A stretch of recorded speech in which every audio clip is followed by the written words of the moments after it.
For the very first time, scientists have decoded brain activity, turned it into actual words, all from someone just naturally trying to speak. There are millions of people around the world who don't have this ability to speak. But for one of them, things changed recently, thanks to a landmark study at UC San Francisco. It is the most, natural, effortless, expressive, personal, and efficient way to communicate. And a lot of us take it for granted. Dr. David Moses works on the team behind this research.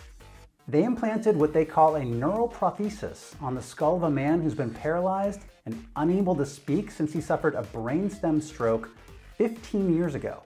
It's sort of like a flexible grid of sensors. So in this study, it's 128 sensors, and these are small circular electrodes that are surgically implanted on the surface of the brain. So this grid of sensors picks up neural activation patterns in the cortex, which as it happens is where vocal tract control is processed. Next, they had the man, who they refer to as Bravo 1, try to say single words out of a 50-word vocabulary. As he did that, they recorded his brain activity, then used machine learning to map the brain activity to each word.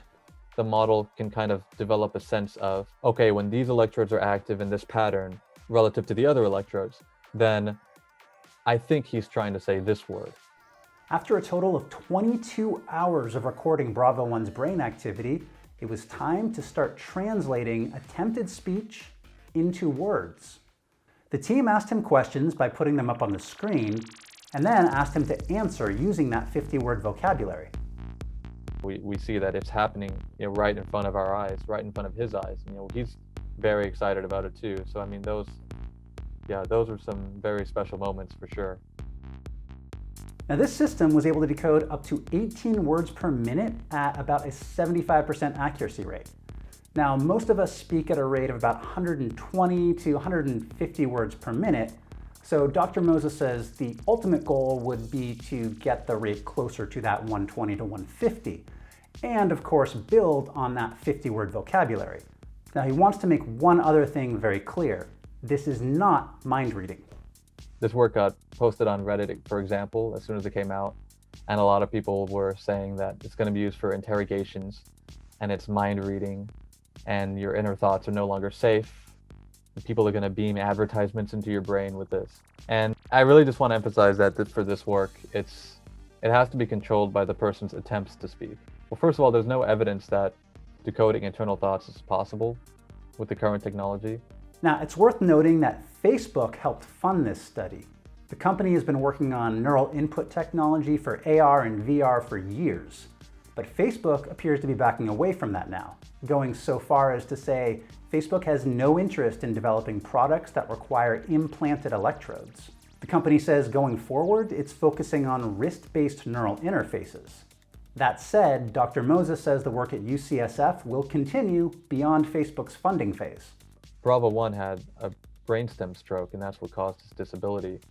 But there are people with even more severe disabilities, such as people with ALS who become locked in, basically are only able to move their eyes, and sometimes not even that very well. And so if you can really show that this technology can decode their attempted speech in a similar fashion as to what we've shown with Bravo 1, I think that would, that would really, really emphasize that this is possible and this can really help people. Now, this of course is just one of several really exciting recent innovations in brain-computer interfaces. Earlier this year, scientists at Stanford used neural implants to give a paralyzed man the ability to create text on a screen by imagining the act of writing. And then of course there's Elon Musk's Neuralink, which allowed a monkey to play Pong on a computer using just his brain. Musk said the first Neuralink product will allow a paralyzed person to use a smartphone with their mind faster than someone with their thumbs.